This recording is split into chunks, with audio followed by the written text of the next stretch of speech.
Hi guys, Julia here from JM Squared Vintage. Welcome back to the channel. I am here today with kind of a hybrid haul. I'll tell you, this week at the bins was the worst I have ever seen it. Ever. Like, I know that I am one to employ hyperbole. This is not one of those times. I think I was there for like 2.5, 3 hours and I left with like 13 things. That is an all-time low for me, at least out here in the LA area. So I ended up leaving and I had a little bit more like gas in the tank. So I went to a couple like regular Racks locations. So we've got a couple pieces from the bins that I was able to find on a rough day, and then a bunch of really great things that I found at the regular thrift. So I was for sure due a rough week after the last couple of weeks that I had at the bins. And like, this is the way that I turn around a bad week when I just can't source where I normally do. So we've got lots to talk about here. But before we get started here, guys, if this is your first time here, if this is your first time stumbling on my channel, first and foremost, welcome. I am Julia, that is my name. We talk all things thrifting and vintage and the business of reselling on the internet here. If that sounds like something that you might be into, consider hitting subscribe down below. I would love to have you along on this journey.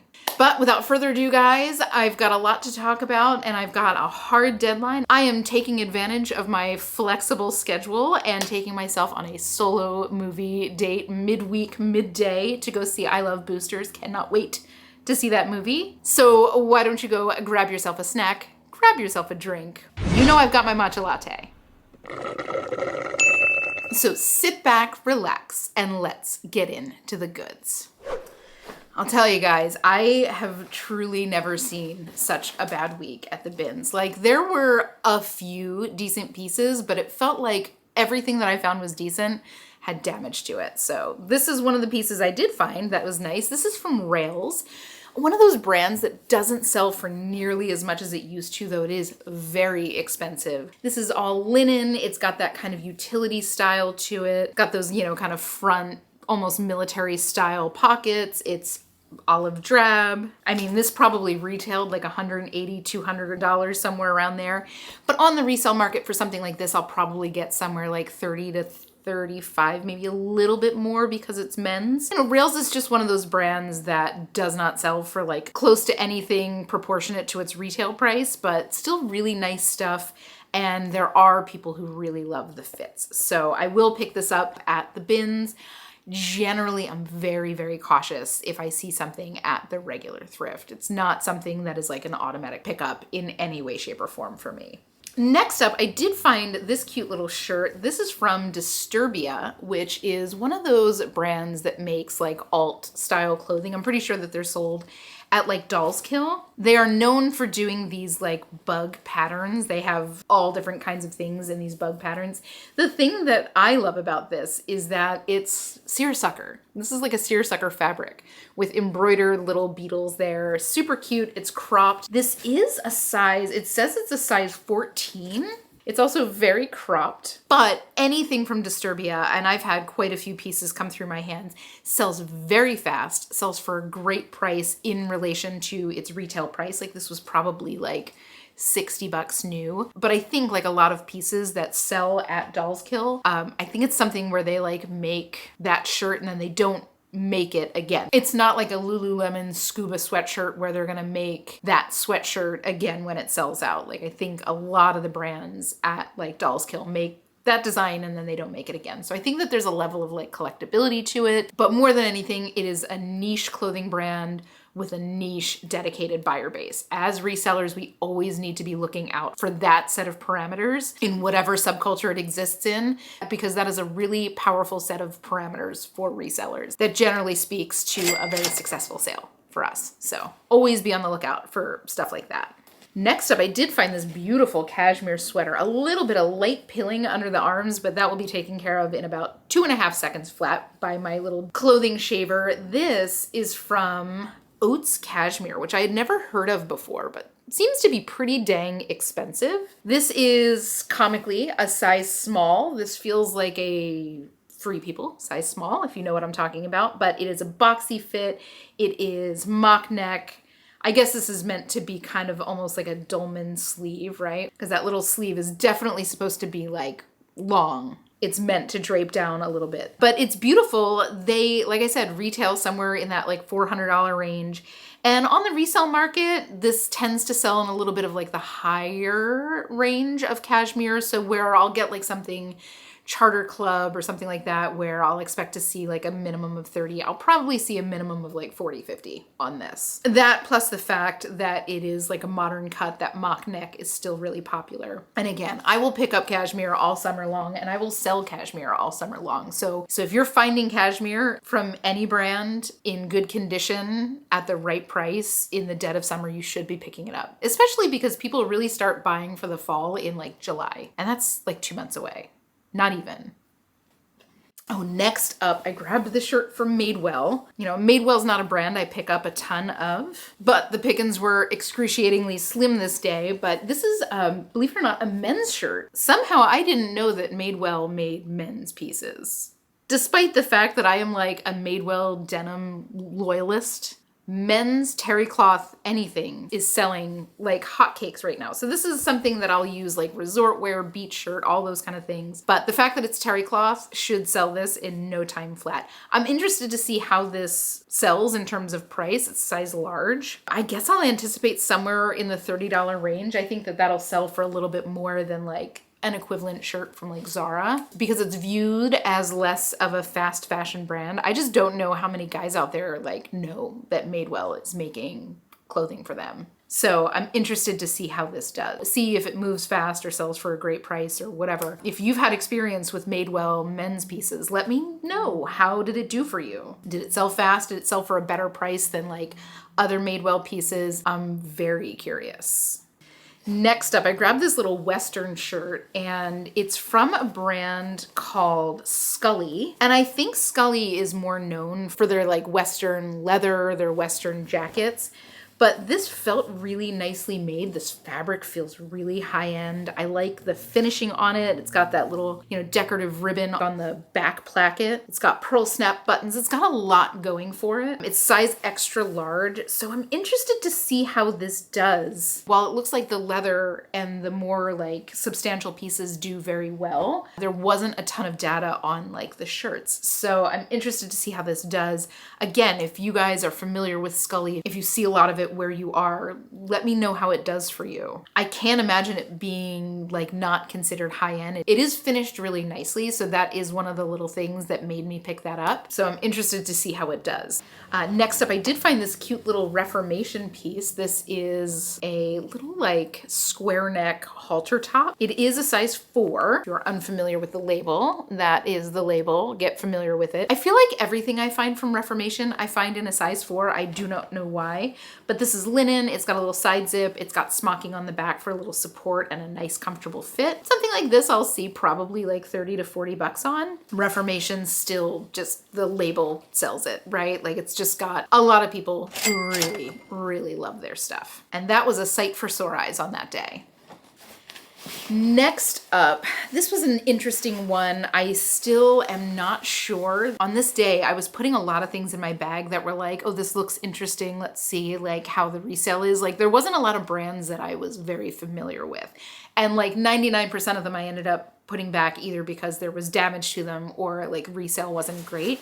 This one seems to be pretty solid. This is Richie Lee. I don't think it's a particularly like crazy high-end brand, but the pants themselves were very interesting. They were this kind of like over the top cargo. They're kind of like expandable pockets. So when you unzip it, it like releases another inch worth of fabric. It's interesting. I'm very intrigued by this. And sold comps on this brand seem to be in the like $30 to $50 range. Again, a smaller brand. These are like very unique. So I would imagine if people are looking for something like this is the guy who makes them. But again, like, let me know if you're familiar with Richie Lee. I'd never heard of him before this day, and I'm interested to see how these do. I have a feeling, they're just like a gut feeling on this, that these will sell very quickly just because of what they are. And they're in great shape. So let me know your experience if you've had it. It's funny, we were talking about like, days like this will take a lot of like bread and butter stuff. Those are the days that I'll go after like a lot of J. Jill or a lot of like Madewell or Gap or J. Crew, whatever. And even those pieces were like not in great shape. Like it was not a good day. Next up, I got this cute little top. This is gauze. This is from Meow Muse. God, that is a tough name to say. So this is, I guess, kind of like a higher end fast fashion brand out of Australia. I put this in the same category as like a Lucy in the Sky or like a Polly, Princess Polly, like one of those kind of brands. Predominantly e-com, mildly viral. I believe this is like new without tags. I can't imagine somebody wearing this with the little button attached, but it is 100% cotton. And I think more than anything, like what this is will sell this more than the label. It's got some raw edges on it, which I love. It feels very beachy. The bottom hem is completely like unfinished, but it does have a little stitch to make sure it doesn't like shred up into the shirt. You know, again, somewhere probably like 20 to 30 bucks on this. And that's about what I've seen from other Meow Muse pieces. Super cute though, right? Next up, I don't know what this is. I'm gonna have to find out, but this is a fully beaded little scarf here, and it's got the most beautiful finishing. My first thought was, is this a mantilla? I don't think it is a mantilla, or like a decor piece, maybe. I feel like I've been seeing a lot of people wearing these like beaded skull caps and stuff like this, so I don't know. I'm gonna have to figure it out, but like, look at the edging on that. Isn't that beautiful? I will dig and find a little bit more information about this, but this is just one of those things that kind of in good conscience I couldn't leave behind. It's also in fantastic condition. It's definitely vintage. I feel like this is something I should know what it is, but I don't at the moment. But I don't know, maybe 20, 30, 80 bucks on this, somewhere in that range, but isn't that just so pretty? I'm such a sucker for a black beaded thing. Ooh, next up, I did find this pair of Free People Beach knit wide leg pants, which love to see it. Now these Free People Beach pants, this is an interesting, very specific to Free People thing. That is the label for Free People Beach.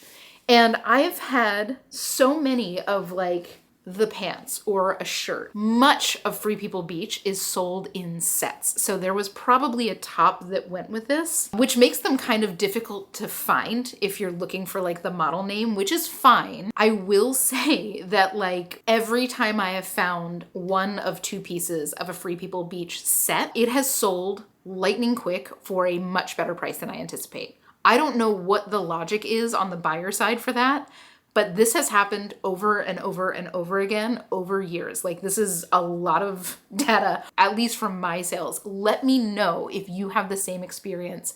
Again, this is specifically Free People Beach, and this is specifically like one part of a two-part set. Have you had the same experience as me? And every time I find another piece that I think might be part of a two-piece set, I'm like, no way will that happen again. And then it happens again. So like, there's some magic to these individual pieces. Maybe people just don't want to buy the full set, or maybe they damaged one half of the set and they're looking to replace it. I don't know what it is, but like they sell incredibly well for me. I wouldn't be surprised if I'm seeing like 35 to 45 on these. 100% cotton, by the way, just very nice. And I found this in the same little pile as this guy. I was excited to find this. This is from James Purse, which is a brand I love to find. And I rarely find anything other than like their undershirts, their black t-shirts, you know, their super basics, or their dresses that are usually like black t-shirt dresses, right? This is a chunky knit, natural colored sweater. It's sleeveless. I could see people wearing this both as like a sweater vest with a long sleeve shirt under it, or as like a swim cover up. It's a size 1, so that's a size small. So this is definitely meant to be like very drapey on the body. I think this is linen blend. Yeah, 66% cotton, 34% linen. So it's a very nice, like neutral color. Something like this, I'll probably see like 50, 60 bucks on. I have no doubt that this was like $400 or $500 new. So maybe even a little bit more. I think that this is fairly like new, like in the last year or two. This feels very much like a style that was very popular like this past winter and the winter before. So I'll do a little research on it, see if I can figure out like when it was made and price it accordingly, but I don't think I'll see less than 50 bucks on this. James Purse is an always buy for me, even at the regular thrift. I love James Purse stuff. And I know a lot of people will tell you not to pay up for it, and I will say don't pay like jacked up prices for it, but for me it's almost always a fast sale at a great price, and I am so here for that. This is a perfect example of what I was talking about, but this is not the kind of thing that like you can leave behind. This is Prada. I did find a Prada sweater, but somebody put the Prada sweater in the dryer, I think on high heat. Parents, please teach your kids how to care for their clothing. I don't think I have to scold any of you guys. You watch me, so you get it. But if you've got cousins, if you've got friends that aren't teaching their kids how to do laundry, please be the auntie that enlightens them as to not put a $4,000 sweater into the dryer. So this is, according to the tag, a size 58, which would make this like a 2X. So I don't know, I've got to give it my best, right? Like if I can get this back to shape, you know, this is something that I could probably see $300, $400, $500 for. Like Prada is just one of those brands that is, you know, tippy top tier. You know, there's no logos. It's very quiet luxury. There's no holes, which was like the big thing, right? But we'll see what my handiwork can do. I have saved a couple really good sweaters, but if this has been shrunk down from like a 2X, I don't know. Maybe I'll make it big enough that I can wear it. Maybe that's my goal. I've never had a Prada sweater hanging in my own closet. And then finally, the last thing I found at the bins, and I found these two together. This is exciting for me. This was something, again, that I found at the tail end, and I was like, you have saved the day. But it is not one, but two vintage silk kimonos. So love to find kimonos. I do not find them very frequently, but these have quite long sleeves. And I believe, if I'm sure I'm going to butcher this, I believe this is referred to, I'm going to butcher this with my Philadelphia accent, but like furasodi, I don't know how that's pronounced. But it is supposed to signify, the longer sleeves signify an unmarried woman. So there's like messages in your kimono details.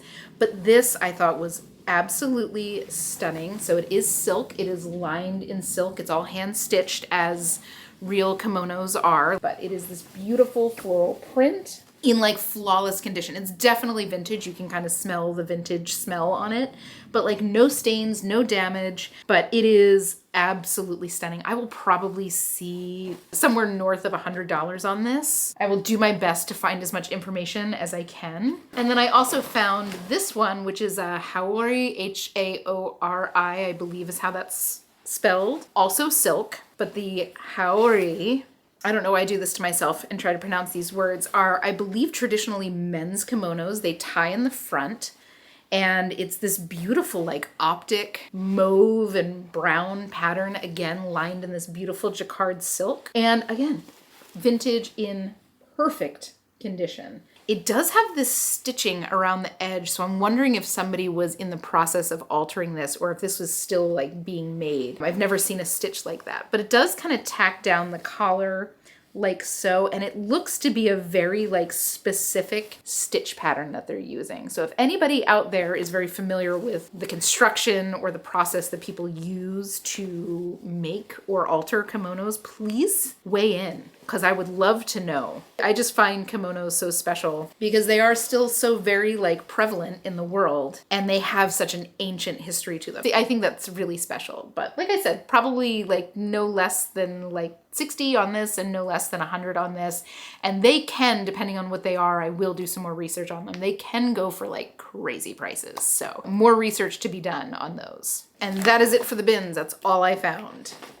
All right, so I left there. All right, so I left the bins at that point. I was like, I can't, like, I don't want to waste any more time. So I'm like, you know what? I'm just going to go to a regular Racks location. So I went and honestly found some good stuff, and we'll kick that off with not one, but two vintage Jams World dresses. Now, if you are unfamiliar with Jams World, this is a brand that's been around for a very long time. You might remember back in the 90s, we wore shorts that we called Jams. They were Jams. This was the brand of them. Ours were handmade because these were and still remain quite expensive. The thing about Jams World is that people collect these patterns. So typically if you look at the inside tag, they will say the name of the pattern. But as these are vintage, the paper tags are like very, very faint. So I'll have to like do some tricky photographing to see if I can figure out what they are. But it's this cute little like mini dress It says Orchids of Hawaii. I mean, for all I know, it could be the Orchids of Hawaii, could be the name of the pattern. And then this one is a more maxi length dress with, I believe, a slightly newer tag in it, but it's maxi length, very breezy, straight. It's got a slit up the back. Let's see if we can read the pattern on this one. No, same deal, very, very faint. But there are websites out there that catalog all the different Jams World prints. So something to look into, but for pieces like this, I typically see north of like $40. If you can get your hands on some of the more collectible prints, and I don't know what they are off the top of my head, but if you really like are interested in this or you see a lot of Jams World pieces, it's worth taking time to like look into the collectors content that they put out, because some of them can go for like crazy prices. But even the less in demand or the newer prints, like I said, I'm generally going to see about $40 and up. And just for all of these pieces, they were all standard thrift store prices. There was nothing really jacked up. There might have been like one dress that was $11.99 instead of $9.99, but everything really like within the pretty standard prices of like $9.99 for a dress, like $6.99 for shirts, $7.99 for sweaters, right?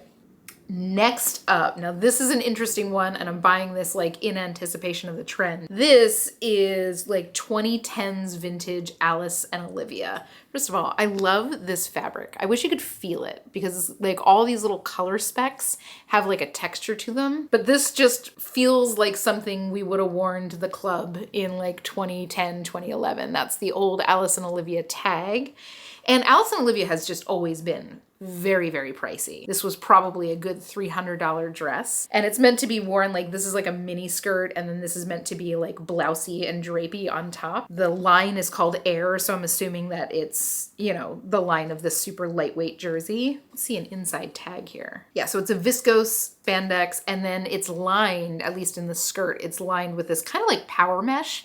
So it does have a little bit of like smoothing to it, which is nice, because otherwise this is a very like stretchy, drapey fabric. I'm not quite sure what I'll get for this. Again, this is very much an emerging trend, but it is something that I am seeing more and more of, like on the streets here in LA. I think I'll probably see like 50 or 60 bucks for this. This is kind of like a wild stab in the dark, because we don't have a lot of like empirical data on this kind of like renaissance of 2010s indie sleaze, but this is pure indie sleaze. This is almost like daytime indie sleaze. You know what I'm saying? Like at night, you're wearing like a lot of satin. During the day, it was something like this. Always with huge sunglasses. Next up, you can hear this before you see it. This is a fun dress. This is from, I think, Major L. Yeah, this is from Major L, which is a brand that's sold at Revolve. I don't know if they're a Revolve in-house brand, but they're definitely sold there. I think they might be. But this is a super fun cream paillette mini dress. It is a size small. This is the kind of thing that will sell as like a party dress. This is, believe it or not, what I would call timeless. Like this kind of dress, it's a very classic, simple silhouette, just kind of like a loose fitting mini dress. But because it's cream, it's gonna have not just like the party dress, all that kind of stuff. It's also gonna have like bridal applications. So this is 100% something that somebody could wear for like a bachelorette party or a bachelorette weekend or whatever, you know, so it's got that double dip keyword opportunity here. I will probably see again somewhere like 60 bucks on this. It's in great condition. It is cute as heck. And anything I've ever had that is like covered in paillettes this way has always sold really quickly. This is a way to make like a party splash, right? Like this is a entrance making dress, but because it's not like skin tight, it's still gonna be comfortable. So I think that this will sell in no time flat too. Like I said, everything I've ever had with paillettes has sold very, very quickly. Isn't that so cute? And those paillettes, I don't know if they were picking up on camera, are a little bit iridescent, so love it. Next up, I found this cute little House of CB cropped cardigan. This is a size extra small. It's very tiny, but it's got long bell sleeves. This feels very much like what House of CB does. This is something you would throw on over like one of their corset tops. It's got a little bit of wool in it, but House of CB is quite pricey. This was probably like over $100. I will probably see somewhere like 30 to 40 bucks on this. House of CB is just one of those brands that I love to find. It's a brand that people know, people love.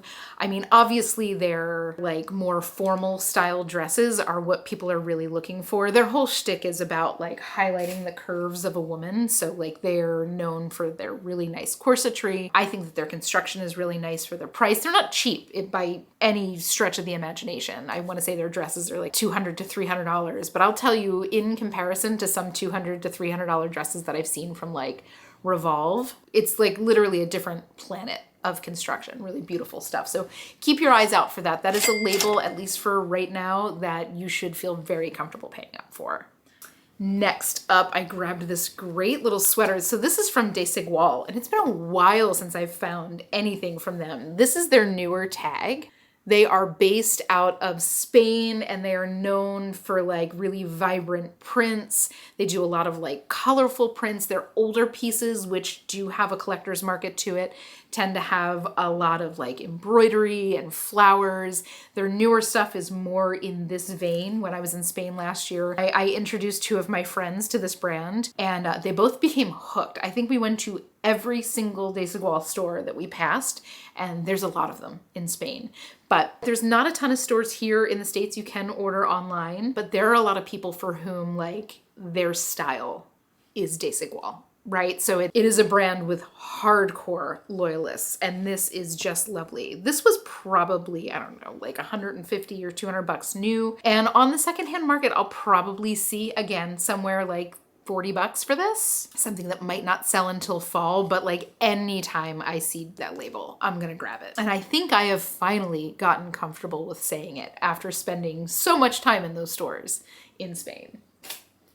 Next up, I did find another sweater. I might end up keeping this one for myself. This is from Quince, which we do love to find. This is their Mongolian cashmere line, which is kind of like their top of the line sweaters. It's this beautiful like chocolate brown boxy fit crew neck sweater. This isn't one of their like fisherman sweaters. Their fisherman sweaters are a little bit thicker and have ribbing to it. But this sweater I would probably see, if I try it on and I don't like it, I will probably see somewhere like 50 to 60 bucks on this. You know, Quince is just one of those brands that sells for a really good percentage of its retail value. I like Quince. I've had really good experiences with them. I've had one horrible experience with a sweater, but everything else I've ever gotten from them has been really nice, and I do like it quite a bit. And I think this was a great little find. Again, something I bought more for myself, but if I end up not loving it, it's one of the rules when I'm buying for myself in a thrift store. If it's something that's for me, if I don't like it, I need to be able to sell it. And this will sell in no time flat.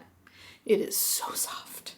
Oh, next up, I did find this great wrap dress, which I thought was so pretty. And at first I didn't see any label in there, but it felt nice, and I liked the way that it kind of came together. It actually fastens on the wrap with snaps instead of buttons, which I love. And when I was kind of fiddling with the buttons, I saw the tag, and this is by Natalie Martin. And if you are unfamiliar with Natalie Martin, she is a very high-end dress designer. Her dresses are often either rayon or silk, similarly flowy, and they are so expensive. Like this probably retailed, and this is, I think, technically a diffusion line that was sold at Anthropologie. This probably sold for $350. And like any of her silk dresses, you're looking at $400 or $500. This is maxi length. I've never found anything that wasn't short from her, so I'm excited to get this listed. I just think it is so pretty. It's even got little pockets up here in the front. Very, very cute. I'll probably see, again, somewhere north of $50 on this. I, again, don't have any data on their long dresses or their wrap dresses, but just going by what I've sold from Nat and from Natalie Martin before, you know, somewhere between 50 and 100 bucks, probably somewhere in that zone. So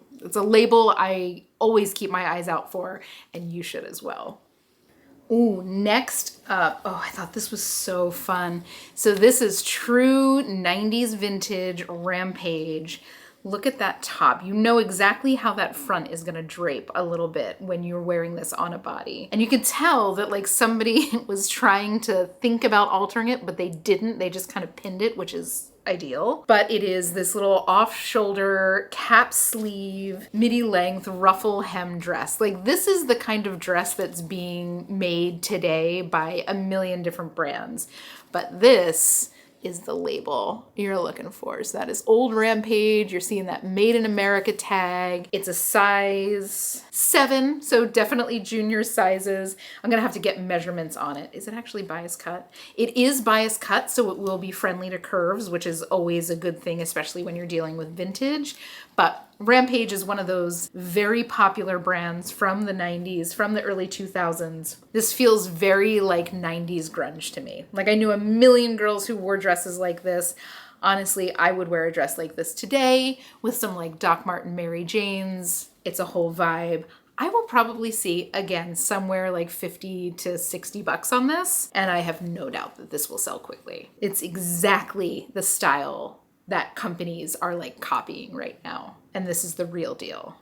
Oh, I grabbed this cute little top. This is from Sundry, which is a brand very commonly sold at like Anthropologie. You'll see them in like Kitson. They're more known for their like kind of loungewear, their jersey fleece type stuff. But this I thought was so cute. This is an adjustable tie off the shoulder neckline. I just have it tied kind of tight so you can actually see what it is. 100% cotton, cropped gauze little situation. Very, very cute. This feels like it's in brand new condition. In fact, it still has like the little string. So this might not have ever even been worn. I'll probably see like 30, 35 bucks on this. And again, just given the time and the season, like no doubt this will go quickly. Next up, this was an exciting find. I haven't found anything from this brand in a long time, and it's one of my personal bucket list finds to find for myself. This is La Linea.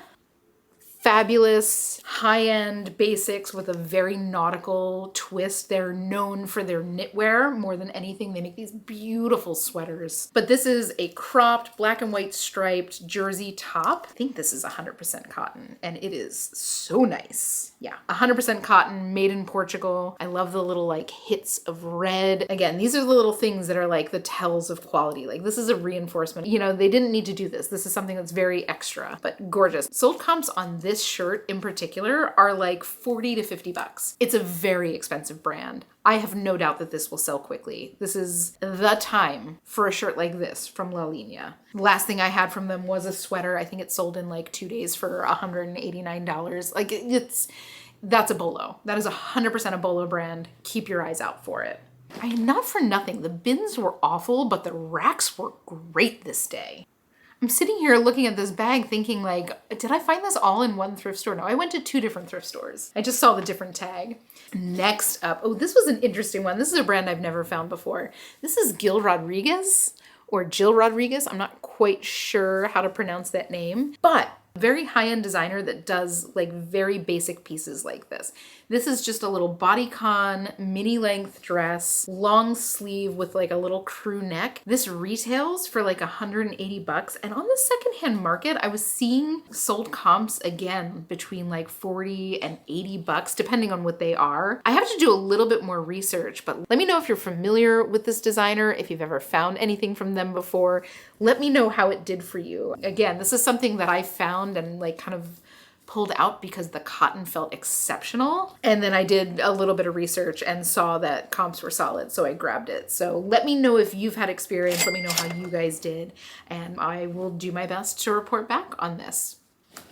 Ooh, next up, this is a brand that I've never found before, and I'm very interested to see how this piece in particular does. This is a bolo brand, absolutely. This is from Alex Mill. Now, Alex Mill is more known for their bags, but I found this great little boiler suit, which I think is so cute. It's khaki, it's a relaxed fit, it's got the belt with it, which is always a win in a thrift store. It's a size medium, it's in like basically brand new condition. This feels like it's barely even begun to be broken in. I will probably see somewhere between $50 and $100 on this. I think that this retails like $280, somewhere in that range. Alex Mill is a very expensive brand. So I'm interested to see how this does. It's one of those names that's kind of been on my list that I've wanted to find and never have until this day. I am still in the market for one of the bags. I think that the bags are gorgeous and so right up my alley. But let me know, have you ever found anything from Alex Mill? What was it? How fast did it sell? Or did you keep it for yourself? What did you get for it? I'm dying to know. It's just one of those brands that's kind of eluded me for a very long time. So next up, oh, I couldn't leave this one behind. This little vintage gem of a denim vest. Now this is the kind of thing I would pick up with any kind of vintage embroidery, but the thing that made this extra special is the fact that it's Pooh. Got a couple little bees over there that say be yourself, which, you know, your girl loves bees. It's a whole thing. But this is Pooh branded. This is definitely from the 90s. It's got a little patch on the back that says Pooh's Honey. It doesn't have a size in there, but I'm gonna guess that this is about a size extra large, maybe even like a 2X. I will probably see somewhere in the vicinity of like 40 to 50 bucks on this. This is the kind of thing that like people buy. Like Disney is making stuff that kind of looks like this to sell in the parks. People want the real deal. They want the old stuff from the 90s. So they sell at a premium. So keep your eyes out for any like old Disney store stuff. You know, really Disney went hard on the screen printed labels when that first started being a thing. So let that be your guide. If you're seeing old like woven labels like this, that's generally going to tell you that it's old enough to like warrant picking up. And stuff like this, I think that this will sell at a bit of a premium. I just thought it was the cutest little thing. Look at that little embroidery. Oh, it's adorable. Ooh, next up, this beautiful sweater. This is from Maj, which is a very, very, very high-end brand. This, I just thought was so pretty. Like I know the woman who can pull this sweater off. So it's a full wrap front. It's extra soft. I think this is like an Angora mohair blend. It's something ridiculous like that. Yeah, Angora and wool. This being from Maj was probably somewhere like $300 to $400 on the secondhand market. I will probably see somewhere north of 50 bucks for this, maybe somewhere between 50 and 75. This I don't think will sell until fall. This feels like a very like wintry Christmas time sweater, even something that might be sold for like a winter wedding, like somebody to wear to an engagement party or something like that. But this is the kind of thing that I can't just like on good conscience leave behind. It's so beautiful and a great brand. This is only like the third thing I've ever found from Maj, and everything I've ever had has sold crazy quick. Next up, this is a brand I'll never leave behind as long as I find it in good shape, which is something you do need to check for, but this is CP Shades. This is vintage CP Shades. This is their kind of famous rayon linen blend. So it's like linen with a real nice kind of almost heavy drape to it. It's this beautiful like aubergine purple, gorgeous, with that kind of like nubby weave to it. I'll get you up close there so you can see it. And it's a size large. CP Shades sells incredibly well for me. It will probably, if I have to guess, go up a little bit in value. I mean, maybe when the economy levels out a little bit, I will see it go up in value because they have closed up shop. And there are hardcore loyalists for CP Shades, and there's nothing new being made. So like every day somebody's wearing something, it gets ripped, it gets torn, whatever, and there's one less piece that will ever exist on this planet. So anytime you have something like that that has such a dedicated buyer base to it, and all of a sudden they close up shop, I'm thinking like Bluefish is another brand in the same world really as CP Shades. Those pieces are going to have a premium on them because they're just not being made anymore. And every day there's less and less on the planet that will ever exist. So something like this, I'll probably see somewhere, again, like north of 50 bucks on, maybe somewhere closer to like 75. It's beautiful. Just 3 more to go here. And this one, oh my God, I love this so much. This is 90s vintage Donna Karan, and you can like smell the rich lady perfume on this. I don't know how else to describe it. I don't know which one it is, but I know somebody who's worn this perfume. It's gonna bother me. I need to go to Macy's to sniff all the perfumes that were around in the 90s. But anyway, this is Revenge Dress to End All Revenge Dresses. This is Donna Karan. This is not like DKNY. This is her high-end line, probably pre-DKNY. I'm gonna guess this is early 90s. Just by that neckline. That neckline is that ultra wide square neck is such a classic early 90s silhouette. It is bodycon all the way down. This fabric is like super duper snatching. This is beautifully made, beautiful construction, classic style, like something that I could see somebody wearing today, like without batting an eye. This feels very much like what is happening today in cocktail dresses. Yeah, Donna Karen's signature. Oh, here's the size. US size 6, Italian 42. So it's even got like all the different countries sizing on it. That usually tells me that this is their higher end line. So for something like this, honestly, I'm gonna have to do a little research on this, but I bet I'll get somewhere around $100 for this. This is just so cool. Such a cool little piece. And it's got everything going for it that is popular right now. This feels like something that CBK would have worn, 90s minimalism, all of those things. Like this will sell in no time flat. And it will make somebody look amazing because that cut is so unbelievably flattering for any bust size. It is just so, so flattering. Oh, next up, look at this stunner. This is from Hutch, but obviously the reason I picked it up is because look at this. This is on velvet. This is all embroidered. Isn't this magnificent? So Hutch is a brand that's sold at, I think, Anthropologie. I know you can rent their pieces on Nuuly. I've rented 1 or 2 of their dresses before. They're lovely and really expensive. So it's this like little square neck with a notch here. This is obviously wire, so it'll hold its shape. Fully lined for comfort. It is a size medium. This is about knee length. Again, something I feel like it might not sell until fall. This feels very like, you know, it feels fall. It's burgundy and heavily embroidered in warm tones. So this feels very fall. So would not be surprised if it doesn't sell for a couple months, but I kind of don't care. I think I'll see probably 80 to 100 bucks on this, maybe a little bit more. Isn't this gorgeous? I just can't get over this embroidery. And again, absolutely flawless condition. So pretty. I just like, could you imagine donating this? Like what a special dress. And I guess you can't wear it more than once. It is a statement. Oh, and then finally, this is another brand that has really been on my radar that I wanted to find and never did. And this is Dish. And that is Dish with 2 S's. So if you're unfamiliar with Dish, their whole thing is, you know, again, like linen, slow fashion, sustainable, classic silhouettes. They have a little bit of an almost like modern log and look aesthetic to it. It's not quite classic log and look. It's the same kind of sentiment in a more like modern cuts. That's kind of the vibe that I've gotten.